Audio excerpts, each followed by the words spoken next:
Hey, welcome to the Tracy Developer Meetup. So this is our first ever live Twitch stream meetup. Usually this is in person in Tracy, California at Workvine 209.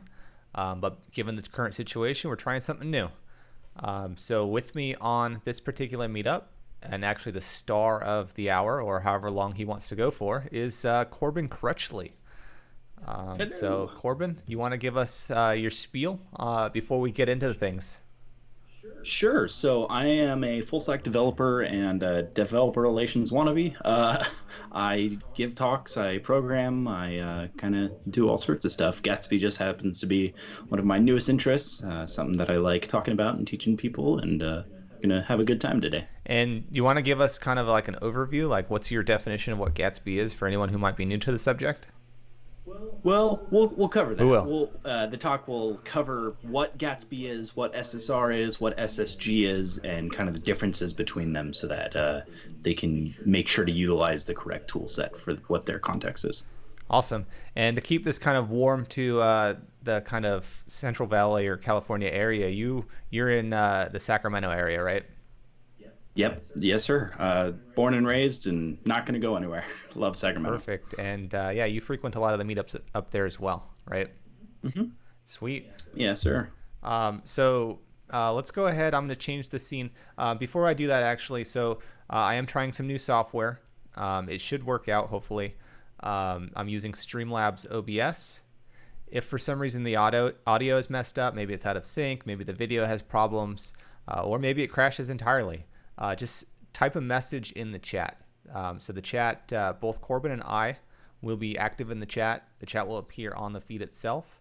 And it's a good way for you to engage because this is a meetup. This is not supposed to be a one-way kind of operation. This is supposed to be something that we can do collaboratively. Of So course. let me switch over the views. All right. There we go. Your screen is up. Awesome. Awesome. So today we're going to be talking about what Gatsby is, a bit about what SSG is, what SSR is, kind of pros and cons, and then we're going to build a blog today, which we've done it a few times. I'm sure you've seen some blogs be built. We're going to go for a few things. We want to build a blog with pagination, so making sure you have multiple pages, really strong SEO, which we'll touch on a little bit later, and some pagination, multiple author support, so you can have like more than one authors per post. So for starters, what's Gatsby? It's a framework built on top of React and Node and GraphQL. If you've utilized GraphQL, you're familiar with some of the query capabilities that Gatsby has to offer. It provides another layer of build steps to a React application. So normally a React app would have something like, a Babel plugin that would allow you to build your JavaScript. This adds a bit more to that build process, and it's extensible using plugins, which allows you to make static generated sites. So what is SSG? Because that doesn't mean a whole lot if you're not familiar with the concepts already. So before we get into what SSG is, we have to explain a bit how websites work under the hood. So this is how a normal HTML website would work if you're not using React or Angular or any type of framework like that. You, the developer, would make some HTML, some CSS, some JavaScript. You'd host it right up to the server. And then anytime that the user wanted content, they'd make a request to the server and they'd get a response back. By the way, Nick, I am able to see the chat. I think we're good to go there. So yeah, no worries. So yeah, when you make a request, you get a HTML and CSS response back, right? Straightforward enough. So when you build with React, you add a little bit to that. So on your website, you have like an index HTML, and that will load React. React will kick in and generate this HTML, but it doesn't do that on your dev machine. When you push that to the server, it's still React code. It's still HTML. It's not the CSS and HTML for the website itself. But when the user requests data, they get React code back, and then their user machine generates the HTML using JSX, right? So it offsets the loading of the HTML to the client itself. SSR changes this a little bit. It passes the buck to the server. So now you still build using React code on your developer machine. You build using some SSR framework, Next.js, something like that. You'll send that to the server. And now, anytime that the client requests data from the server, it will do all the generation of your JSX, and it will take that data and send it off as HTML, CSS, and JavaScript to the user machine. So now, instead of having the user having to generate HTML and parse JavaScript and have all this initial load times that's kind of bugging things down, you're relying on your server, which is much more powerful and allows you to send that HTML straight to the user machine. SSG passes the buck once again. So instead of doing anything on the server, you do it right from your developer machine. So when you do React build or it's like npm build, something like that, you will generate the HTML right on your local machine by basically spinning up an instance of like Chrome without a browser or without a window. And then you generate the HTML and CSS there. You take a picture of it, and that's saved as HTML and CSS so that when the user makes a request, the server doesn't have to do anything fancy to be able to give you HTML and CSS that displays on the screen. So there's pros and cons to each. Vanilla HTML, super quick. I mean, if you're optimizing properly, it's like handwriting assembly, right? But the problem is, like handwriting assembly, it's not super easy to scale, right? Like I don't know many companies that will handwrite assembly because it's not feasible to do on a large scale, right? So in the React world, if you want to do client-side rendering, which is just using React without Gatsby or without using anything like that. Hello, MW, by the way. I figure I'll say welcome. Yeah, welcome to the stream. Sorry, I just switched between modes on the stream because when it's just Corbin on the screen, I actually have my audio turned off. So I'll pop in every once in a while as well. Gotcha. But so client-side rendering, which is when you just use React and nothing else, it's easy to scale. It's relatively easier to engineer as opposed to something like using Next.js or Gatsby, just because it adds a little bit of overhead. But it adds some initial load times, right? So because it doesn't load your JavaScript or your HTML and CSS immediately, you're ending up with some slow load times on the client because it has to render that JavaScript to HTML. And because of that, there's some SEO concerns. Google doesn't really like JavaScript-only websites. It kind of defers loading them for a few days. So as a result, SEO has problems. Server-side rendering, though, fixes some of that. You now have some optimizations that you can make. You're able to make queries to your database from the server, which has much, much faster network latency than your home machine would have. You have some better SEO because you're doing HTML, just plain HTML and CSS. And in fact, you can even disable JavaScript entirely because you're shipping down HTML and CSS. The problem there is that you're relying on the server, right? So your server cost is going to be exponentially higher, especially if you're using something like a serverless framework, because you're relying on like this now more powerful server to be able to host for more people. You're not able to host via CDN, which means that you're not going to get geosparse servers for free, or at least relatively cheaply, because storage space is much, much cheaper than CPU space or time. So that's where SSG comes in. You're able to do layout-based optimization, which means instead of optimizing based on queries, you're optimizing based on, which layout you have, what HTML, what CSS, etc. And then you have the same SEO you can still run without JavaScript because it's just HTML and CSS. But I mean, you don't have access to the query data anymore. So if you're wanting to render user-specific pages without JavaScript, you're going to have to use SSR instead. Gatsby is the last of these. It does SSG, so it generates the HTML on your build, and then it treats it like HTML and CSS, and then JavaScript can initialize later on. So now that we're familiar with what SSG is, what Gatsby is under the hood, let's build a blog. We want Markdown support. We want to support multiple authors. We want an author's page. Never hurts to have a little bit of promo. We want some SEO because, blogs like SEO. It's pretty important. It's a good way of gaining visitors. We want pagination. So we're going to start by using the Gatsby CLI like most other frameworks. It does have a CLI that helps you getting started with a template. I have already ran that command because we do not ever let we never trust the demo gods to be favorable to us because they never are. So this is what you see when you first render a page using the Gatsby CLI. We're left with some packaged JSON files. We're left with 3 or 4 Gatsby dash files, which I will explain in a little bit. And then we have pages. So everything inside of here will define which page it is. We can actually run this via npm. So if I do npm start,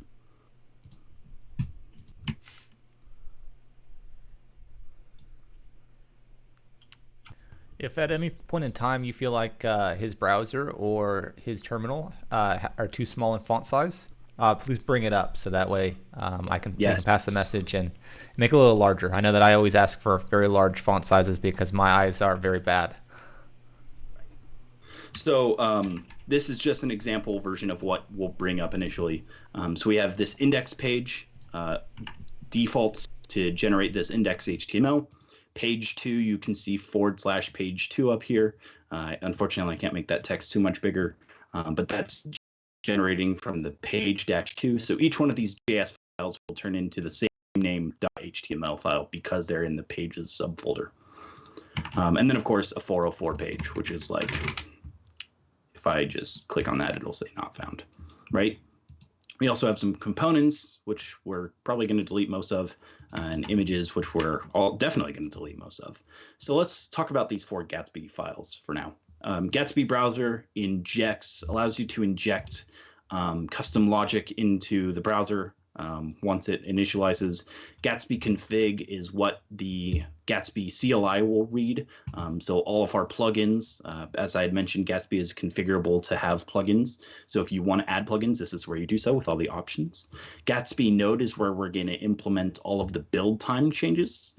So when you're doing the build, if you want to create new pages, if you want to change the way that GraphQL is queried, this is the place to do it. And finally, there's Gatsby SSR, which changes some of the APIs. But really, we're going to be focusing on the Gatsby config and the Gatsby node file for now. The other two allow you some very, very, very powerful customization options that we're not going to utilize today. So let's start by adding a place that we can have Markdown files.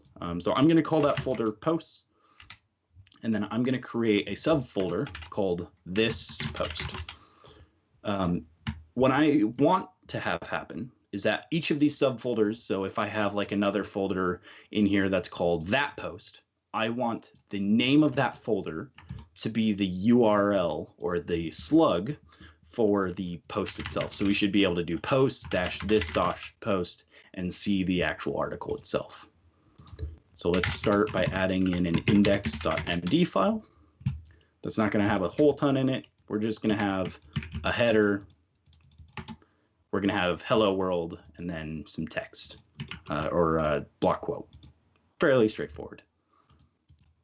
So in here, we're going to have in our Gatsby config, we need to add 2 plugins. We need to add the file system and we need to add a transformer remark. So what we're saying here is Gatsby should start listening for everything that's inside of /posts. Should give it the name of blog. We do have to give it a name just because that's how Gatsby understands what it's what. And then we want to listen for this markdown file in the remark. And that's it for now. So let's it's already reloaded, I think, but I'm going to do that again just to be safe. I'm going to explain how we're able to query for data using Gatsby and how we can integrate that into your UI. So if we go to localhost 8000 _ GraphQL, is that big enough? Is that okay? Yeah, it looks good for me. If somebody else can't see it, cool. Please bring it up in the chat. Yeah. So here's where we're able to filter based on all sorts of things. So we can say all the files that Gatsby is tracking, some site metadata, stuff like that. But what we're going to be using is this all markdown remark. So what we can say is give us all the blog or all of the let's actually look at the HTML. So we can see that it generates HTML using the Remark plugin during the build, and now we can query it using GraphQL. The problem there is that it doesn't actually give us the slug. So being able to display it in the URL doesn't give us that out of the box. So what we have to do is we have to go into our Gatsby node file. We have to have something like this. So on create node is something that Gatsby allows us to extend. If we look, it's on create node. It's one of their APIs, and it gives us some actions we can do, and we can say create node field on any Markdown remark type, and let's just get the file path, and then that will be the slug. So now, if we restart the server, because we've made changes to the Gatsby node file, usually if you've done changes to Gatsby, it'll live refresh, but if you make changes to the SSR or the build, you have to trigger the build manually. All right, so now we can ask for fields slug, and we can get the slug of /. That's not correct. Wait a minute.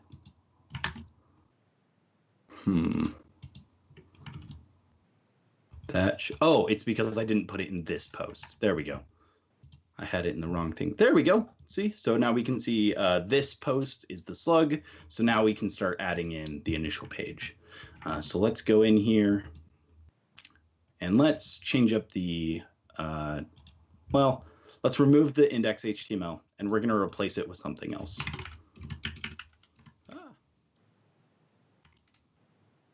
So we're going to have a template. We're going to call it bloglist.jsx. We're going to take some of the code from here. And all we're saying is give us posts and render it as a list item. Fairly straightforward. The problem is, how do we get this post metadata? That comes in with Gatsby node. So with Gatsby node, we can now have a new path called on create pages. And we're saying that we want to GraphQL query for all of the Markdown remark pages. We want to get 2 items. We want to get the slug and the excerpt, and that will give us all of the nodes. And then we can pass that as context to the template page for a post list. So if I also need to add in a quick import, but if I restart the build, and keep in mind, this is saying that we want to create the path at the root, which is why we had to delete the index.js for pages.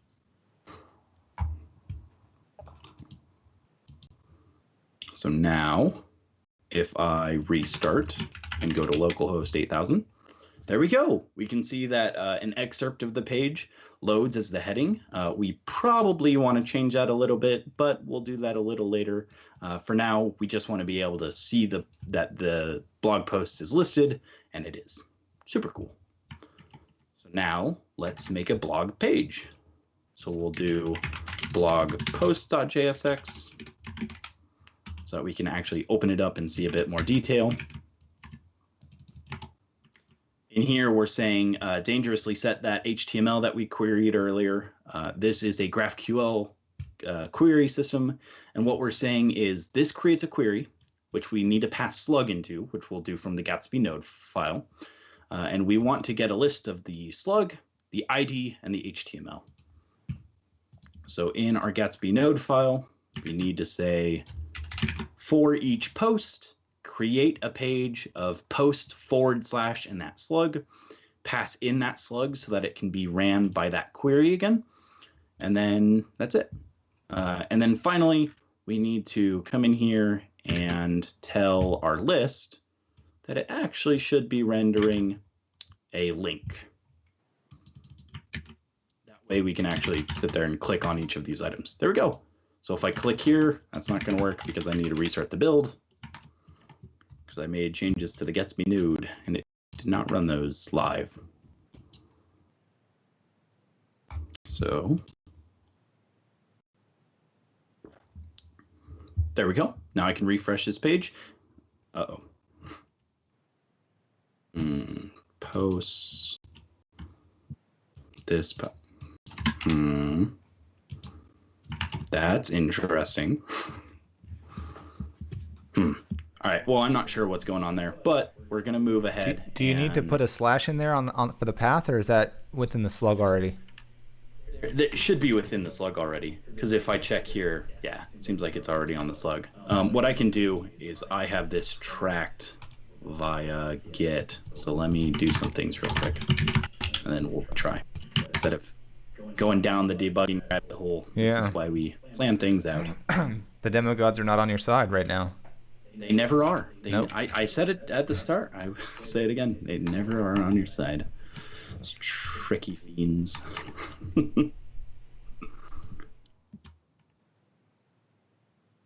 right. Here we go. Let's try again. There we go. Ta-da! Haha. I've bailed myself out of that scenario. So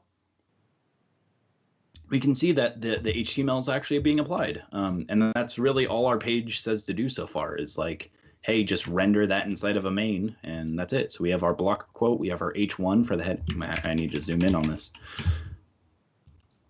We have our block quote, we have our paragraph tag, and we have our H1.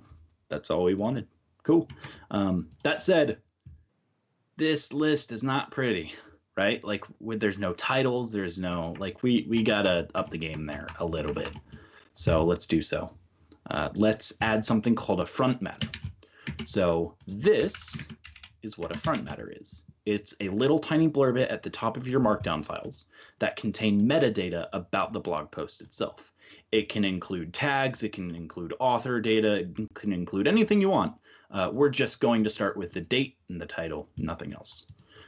So all we're going to do here is under the blog post list, we're going to say instead of the excerpt, give us the front matter dot title. We're going to grab that data from our Gatsby node, and then underneath excerpt, we're going to query for the front matter.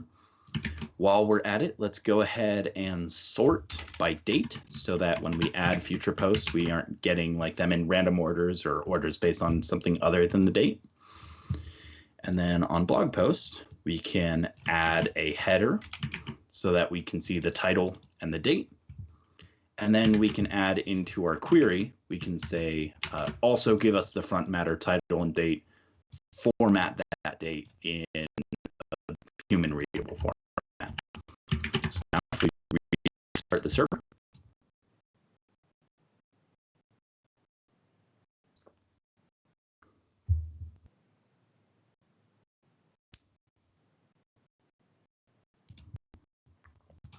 all right, let's restart. Yay, there we go. That's very cool. I like that. So now we can open that up. We can see the date information, we can see the blog post, and the actual contents of the blog post itself. We've got a good start so far. We don't need that. All right. So blog cool. Authors are also cool. So let's give credit. Credit where it's due, right? So what we're going to do is we're going to, not there, we're going to create a folder called data, and we're going to create a authors.json because that's how I want to list my author information. So here I have my information. I'm Corbin. I'm on Twitter here. That's my website. And that's how I want to store my data.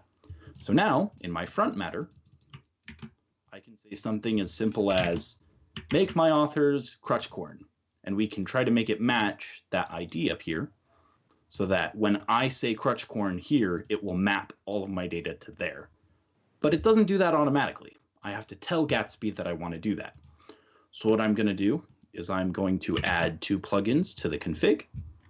And those plugins are going to say support JSON files using the transformer JSON, add data to the file system support. So have Gatsby actually read this file. And when Gatsby reads this file, it will call it an author's JSON. Just because of the name of it, it will be capital A, capital J. So now what I can do is I can say map Markdown Remark, which is the type of file that is in that is converted to GraphQL when a Markdown file is read. Dot front matter, which is what's read from here when this configuration runs, or this plugin runs, dot authors, which is the key here, map the ID, map the value of this to the ID in this JSON file. So now, if I rerun the build, I'm going to add in our query on title, I'm going to add author's name here, just so that I don't have to rerun the build later.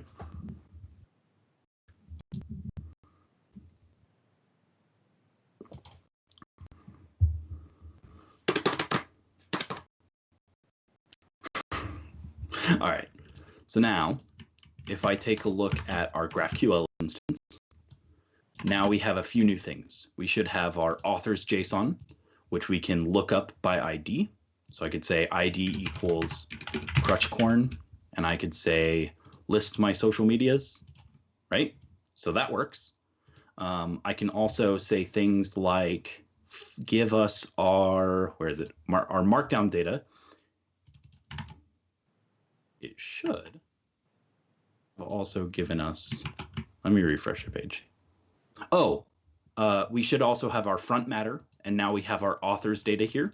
So now I can list the social media data on the authors for that blog post, right in line in that same query, which is super cool.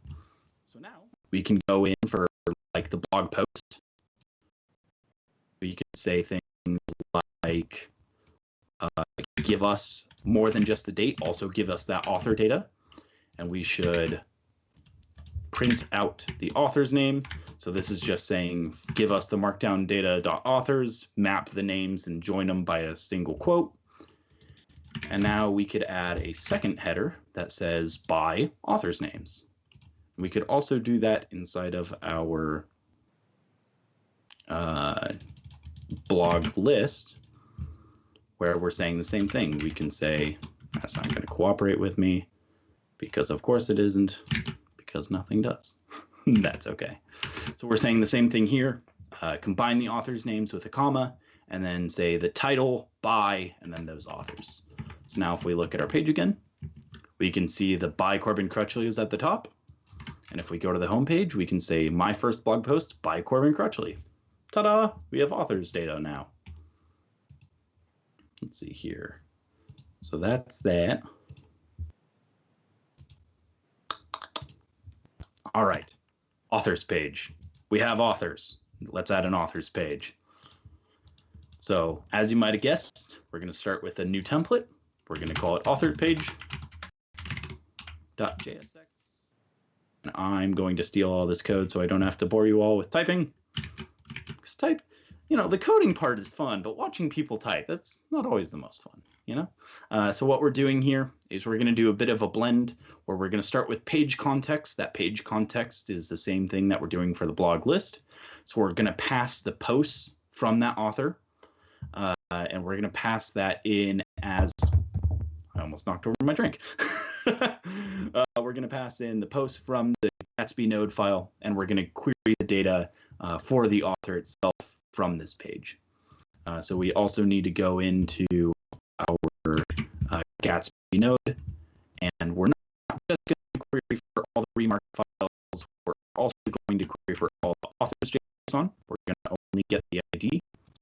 We also need to get the ID in authors. We're going to add the new template in our node JSON or our Gatsby node file. And then finally, we can say things like, these are all of the posts.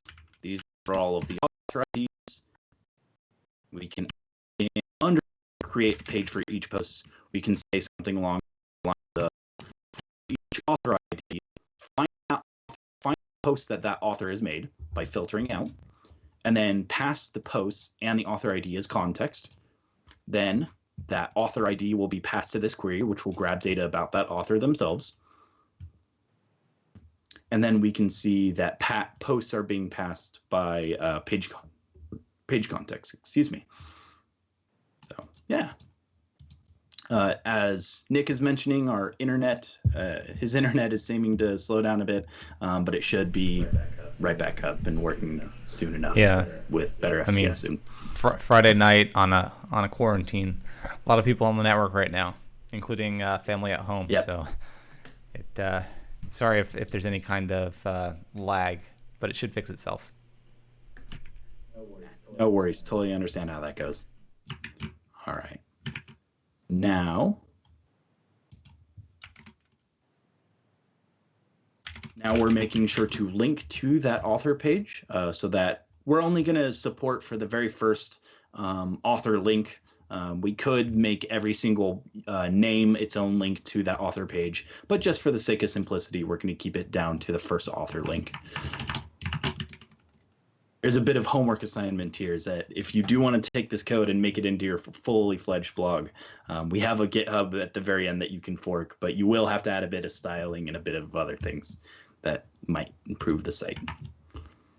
All right, so now we can see that the name of the author is right here. So now if I click on it, we can see my Twitter, which is terrible and no one should follow it. JK, please follow me. And my website, which is way cooler. Oh, okay, I know why. So the problem here is that on author's page, I'm setting twitter.com as the preface, because why am I doing that? So if we reload and go back and click on website, there we go. That brings up the right thing. It's my own blog. It's very happy, very cool. So we have and just a fun fact, your blog was actually written in Gatsby, right? Yes, it was. And in fact, a lot of the code and the rationale here was derived from that website, completely open source. So this is like the source code for my website. And then later I'll link in the chat the GitHub for this template once we're done building it. So let's see here.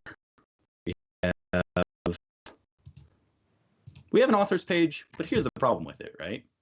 This doesn't tell me anything about me, right? Like, sure, it shows a website, it shows the blog post, but it's missing something. It's missing something that every profile that I've ever seen has, and that is a profile picture. It snazzes things up. So let's go ahead and add that.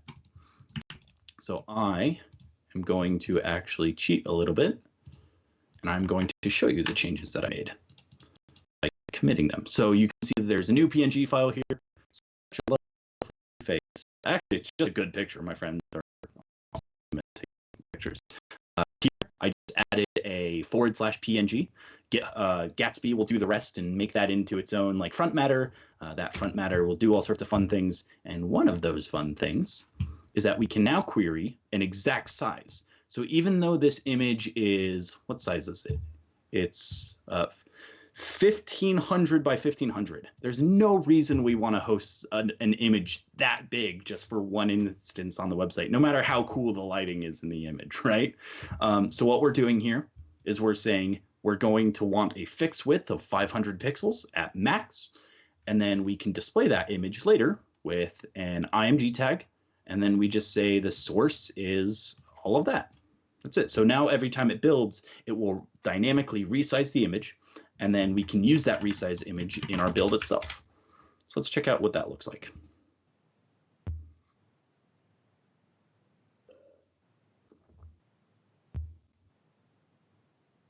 I'm going to pour myself a drink while we wait. There's very little anyone can do or say to stop me. Water. Sound like the bad guy from Tank Girl. There's a reference no one's made in a while. So while you're getting your water, I'm fiddling with some settings in Streamlabs. Okay. I don't know. It does. I set the transfer rate at like 3,000 kilobytes per second. It's ignoring that for whatever reason, and it's doing like 5,000. And I can't explain why we're getting so many ups and downs as far as the frame rate. But if nobody is complaining, I guess we're good, right? I mean, otherwise we can get a question in there. Someone to comment. Okay, heck yeah, maybe Tank Girl. Dude, it's a good movie. It's like if you've never seen Tank Girl, it's like a superhero movie before they got good. So it's still super cheesy, but it has a budget of like $13 million. It's such a good movie. I've never even heard of You've it. got to indulge. No, most people haven't. Just Google it, Netflix it, and just indulge. That's all I gotta say. The bad guy like steals water or something like that, so that's If why you I want, made the if you want like a silly superhero movie, I don't know if it's still on Netflix, and I don't even know why I watched it. I guess the autoplay that sucked me into it. But there was this movie, I think it's called Super Lopez. It's in Spanish, so there's subtitles. But I don't know why. I watched the whole thing. I don't know why, but it was an interesting watch. That sounds awesome. I'm gonna have to look that up. I don't know if it's still on Netflix. Ah, if nothing else, it's probably worth a good rent, huh? Yeah. So, but yeah, as we can see, the blog now has a picture of my face. It's way too big. We should probably drop that down to like 300, but it's there. So that's cool.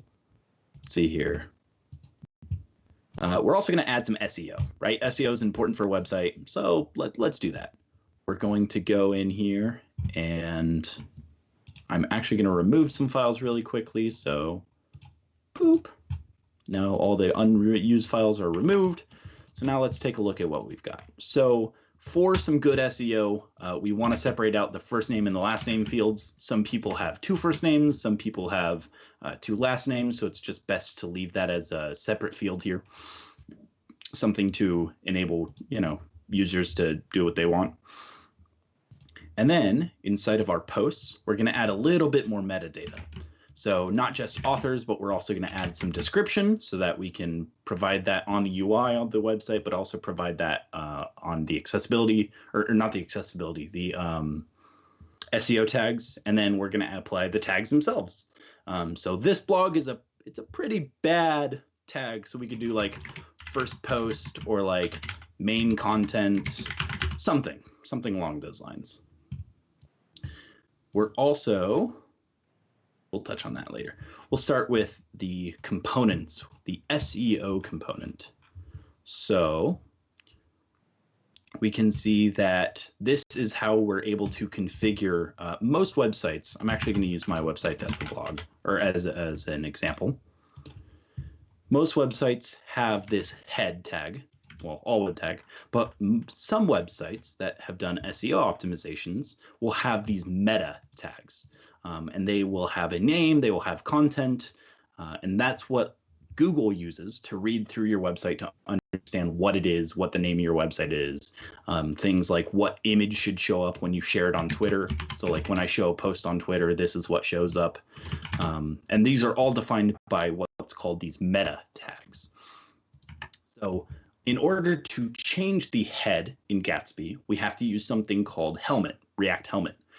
So here we're querying for the site title and author and stuff like that from our Gatsby config all the way up here, the author, title, and description.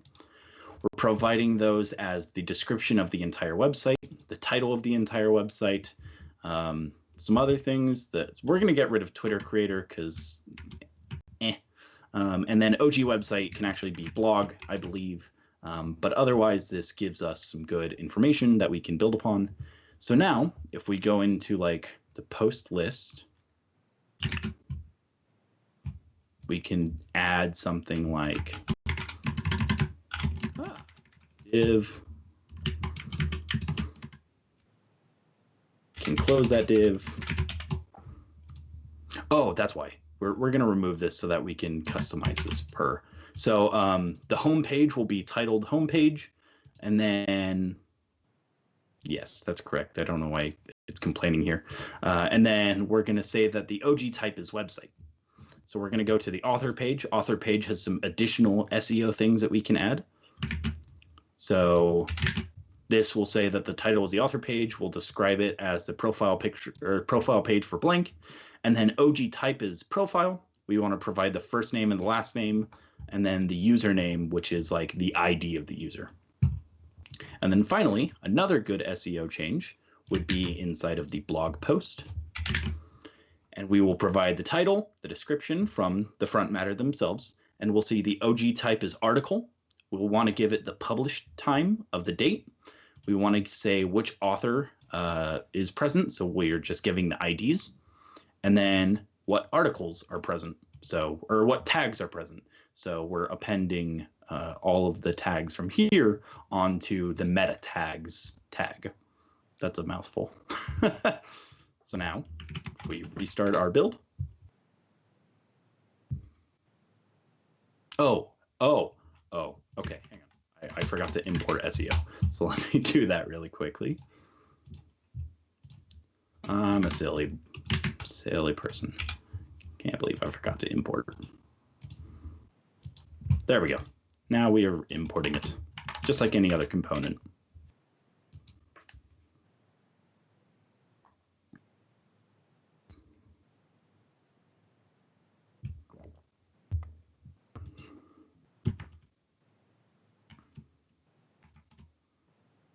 And there we go. So now it doesn't look any different, but it is different because now if we look under the head, we can see meta title, or meta Twitter, meta description, title, type, profile, first name, last name, username, all that good stuff. So now it's ready for our SEO prime time. All right. Now here comes the fun part. We want to page the posts, right? It's hard to page posts with only one post. So let's go ahead and create some new ones. So all I've done here is I've committed, or I've checked out a commit, and all that commit does is it creates 6 blog posts. Each one of the blog posts has random data inside of it, but the same tags and authors and generally the same dates. So now, if we start again, we should see the same page just with a lot more posts.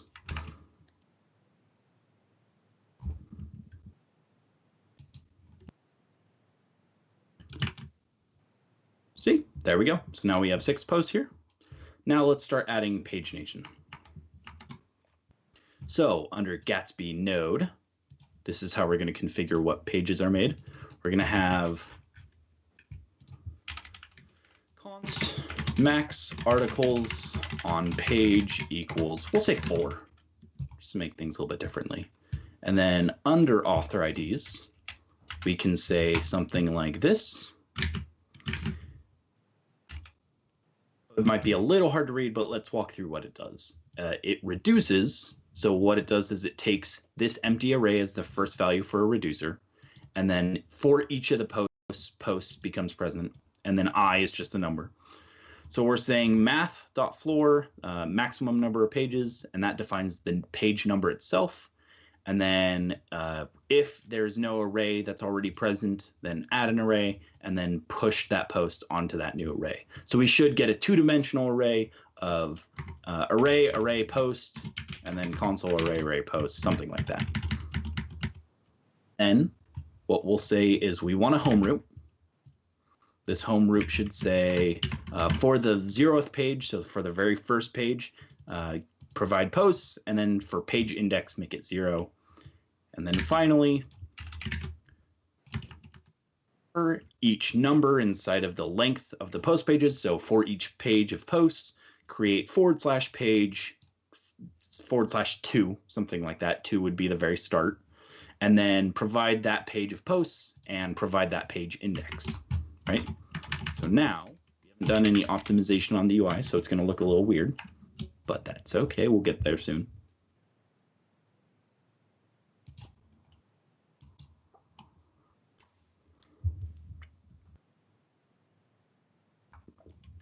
All right, so now if I reload, you can see that it only starts with 3rd. Where did the first 2 go? Well, that's because they're on /page 2. Now you can see first and second blog post, and then on the first page, all the rest of them. And that's because they're ordered by date, and I dated them in the correct order. So that's cool. But how do we page? That's an important one. So what we can do is we can add in a package called React Pagination. So I have already installed that package, but we would add it like so, and then run npm i. And then under our Gatsby node,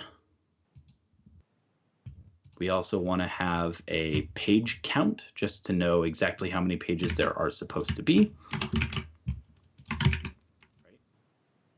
Then last but not least, under the blog page or the list,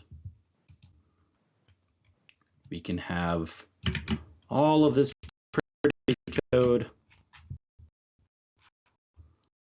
We can grab it. I'll walk through what this does in just a second.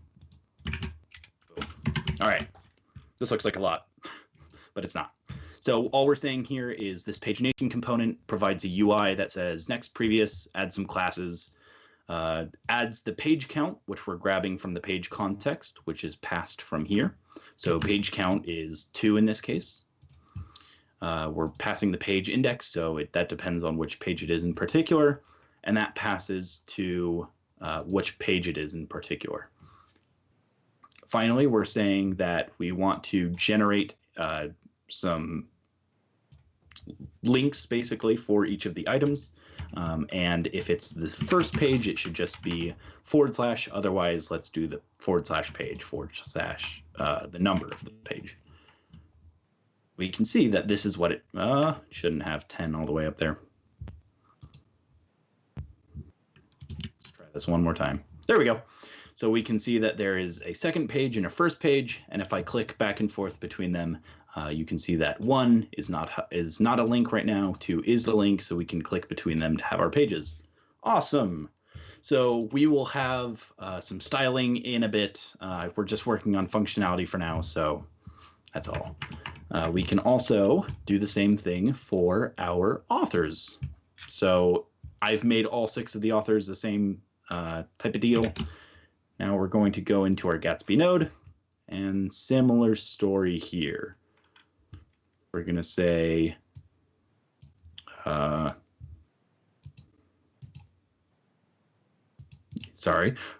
going to say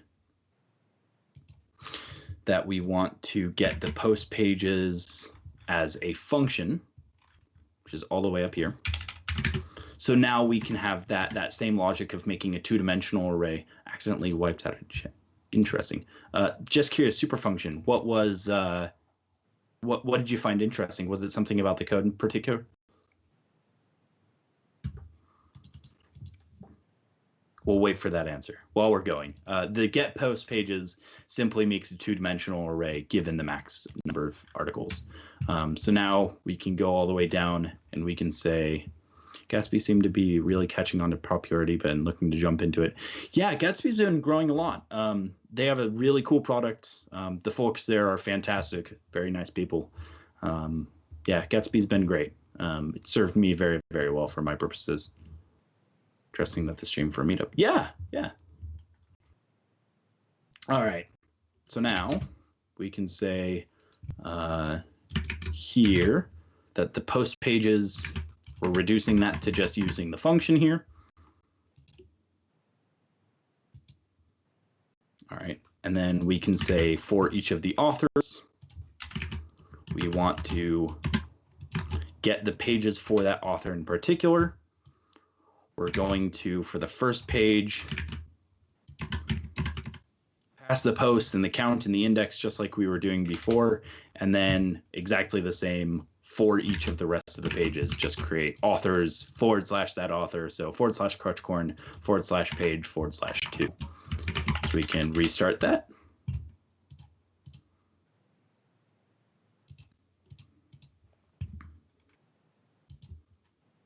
Something broke. That's all right. We will default to the wonderful backup that I have.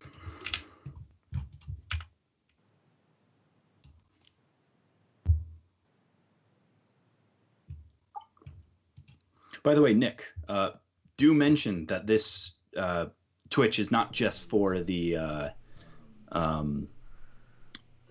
meetup. That you do all sorts of awesome content on this. Yeah, Twitch. this channel isn't just for the meetup. It's anything, but once a month at least until people are allowed to go to local businesses and actually connect.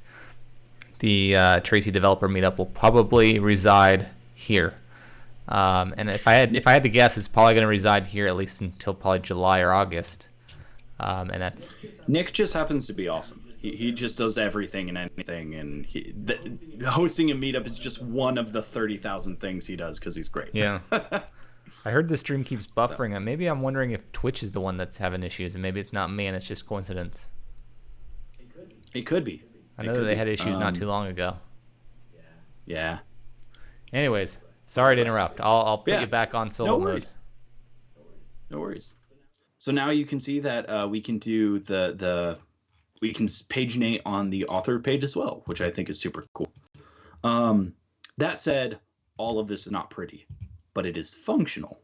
So I want to showcase really quick what just a tiny bit of styling does. This styling, I'm not going to bother with showcasing all the CSS, but I promise it's maybe 300 lines of code at most. It's super minimal styling, but even a very small amount of styling goes a very long way. And I haven't changed any functionality whatsoever. So like no JavaScript changes. It's just a matter of changing the HTML and the CSS. So here we go. We can see a list of pages that we can click between. We can click and see. There's too many breaks in the stream today. That's having a hard stream day. But yeah, we can see that we have like a home button. We can page between the blog post for this author. We can see like it's just much prettier. It's not the prettiest, but even with a bit more styling, we were able to take that site and turn it into something like this, where, you know, we have a little bit of logic. We have a sidebar here. And this is just my own personal blog that really extends a lot of the same code from here. It's not exactly a one-to-one change, but, you know, it's a good start. So I will actually share the link to the blog starter, and then we will go through the last slides that I have, and then we can open it up to questions. All right. So this is the code that we've built today. It's completely open source. Please take it, make your own blogs, be happy, do good. Don't take this and make it bad. I don't know how you do that, but don't do that. Can you zoom in on that page? It's quite small. I think it was the middle tab. This one? No, one of your pages that that one. It was just small. I don't know. Sorry. No worries. I think it was just the API mentioned. Sure. That I was talking about earlier. All right. So.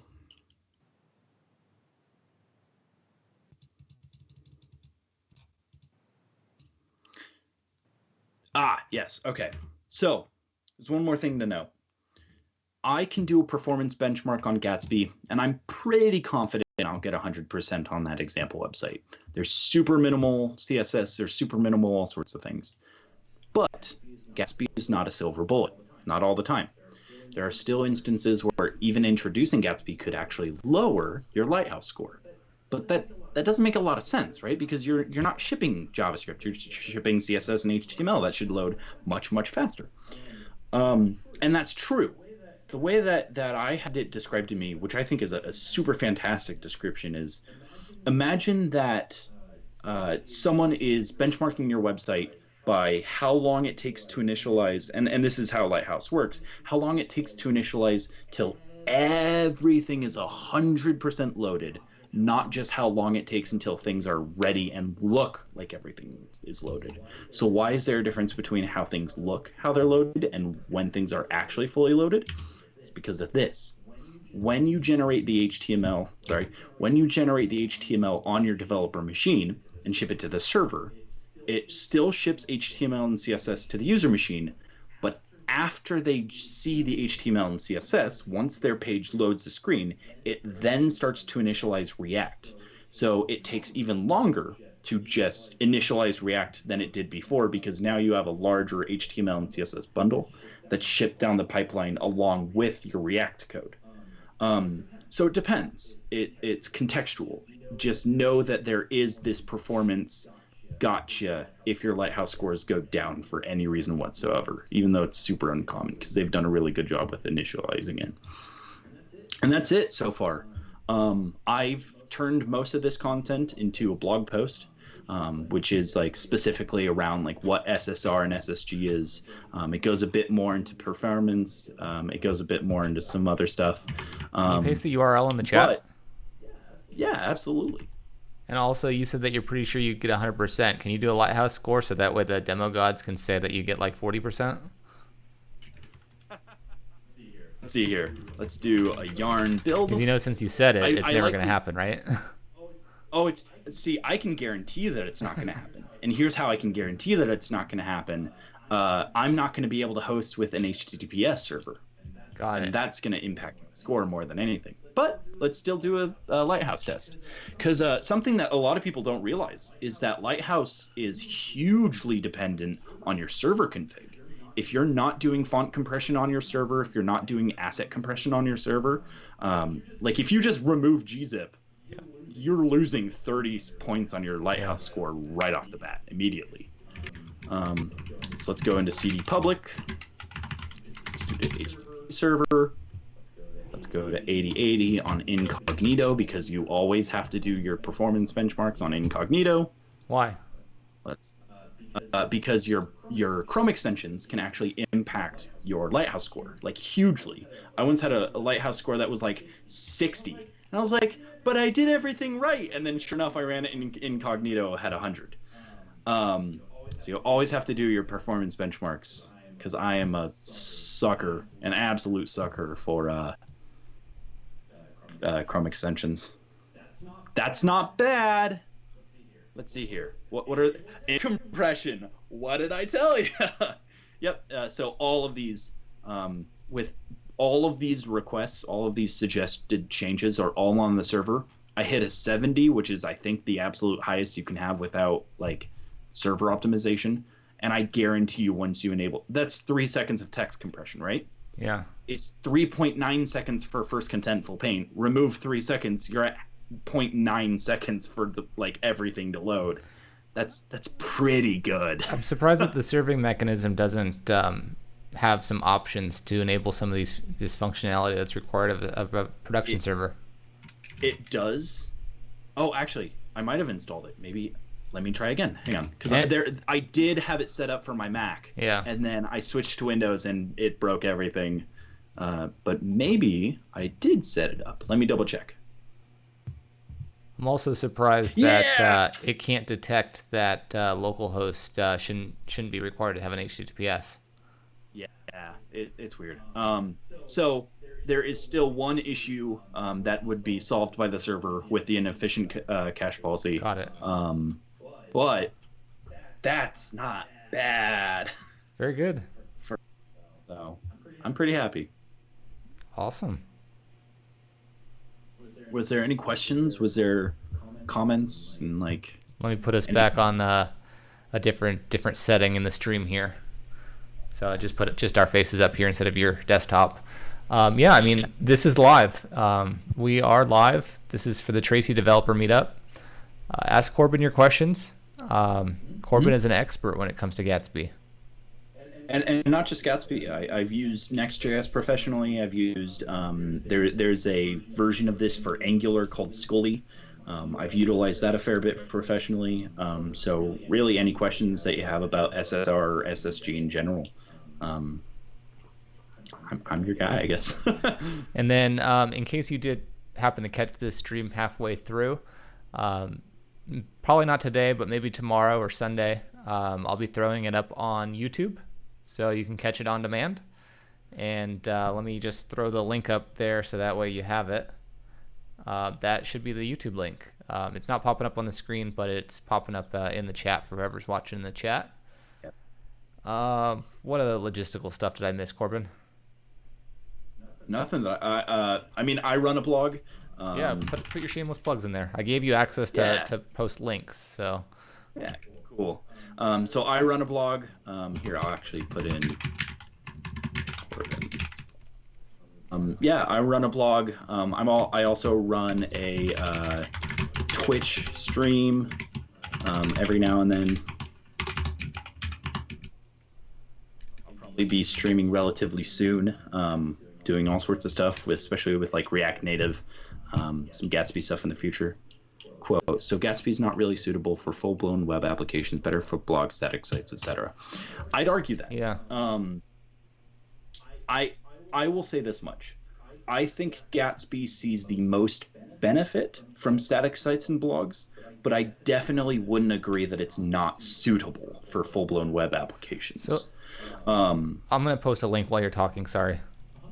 Yeah, no worries. So let's look at the pros and cons page, right? So like, yes, you have better SEO. Yes, you have better layout-based optimization. But it also enables you to do CDN hosting with also doing like pre-rendering, which can be hugely beneficial for applications that have like a lot of what was I going to say? A lot of like CSS and HTML. If you have a lot of layout, SSG can probably save you a huge amount of first contentful paint time. I say that the primary benefits of SSR over SSG is being able to scale with your database, but SSG even enables you to like cache data from your database, make an initial render of stale data, and then once it initializes, once you run into your client, to be able to make server calls that way. Just wondering, because super interested in using it. Know if I'll be limited in any ways. Honestly, Gatsby makes things so straightforward and simple that I don't even know if I would argue the case that it increases developer complexity. It more provides you a framework for how to do things, which is, I think, a nice thing, but it's really not hard to get into, and you could absolutely build a full-scale application with all the benefits of CSR, just with a bit of extra goodies with SSG. So it really depends. I don't think that there's anything wrong with making full-scale applications, but I also wouldn't knock it for use for hosting sites either.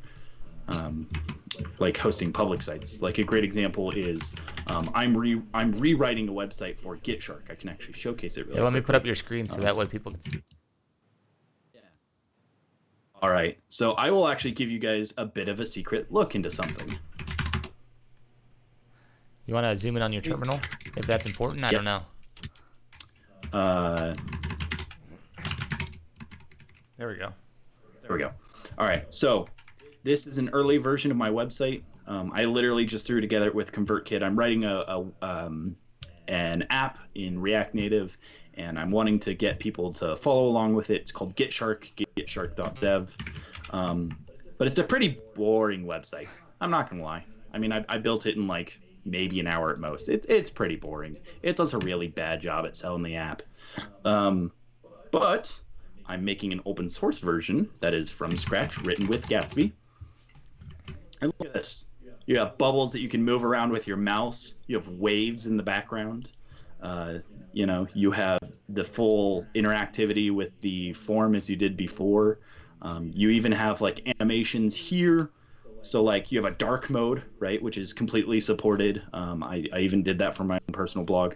So like this is a really solid landing page, and I know for a fact the SEO is going to be fantastic. I know that once I finish with this website, it's going to be probably on the very first page of GitShark, which is taken right now by a bunch of like a GitHub organization and a bunch of other projects. So being able to know for a fact that my website is going to have really strong SEO and really strong performance is huge. Like another example is like I really wanted good SEO for my website. And even recently I've been able to get, I'm on first page here beating out LinkedIn and GitHub and all sorts of other things. But even if I do like Unicorn Angular, I'm still I'm number 3, which is really surprising and very cool. So, I think that Gatsby is most well suited for something like this. I'm going to leave it on the screen because it's a pretty website. Yeah, I'm gonna call shenanigans on you because you told me the other day that you're not good at CSS and design, but I'm not buying it. I'm very good at CSS. I'm very bad at design. The designer for this mobile app is amazing at design, and I'm so lucky to have him. Huge shout out to Eduardo, because this website is gorgeous, and so is the app, and that is all his fault. Got it. Got it. Yeah, CSS I'm pretty decent at. Yeah, anytime. Anytime, super function. Anyone else have anything for Corbin? Let me put it back on the other mode here. So your browser is no longer showing. Don't like watching the waves flow and the bubbles rise. Yeah, it's Q&A time, man. We got to put up a different screen.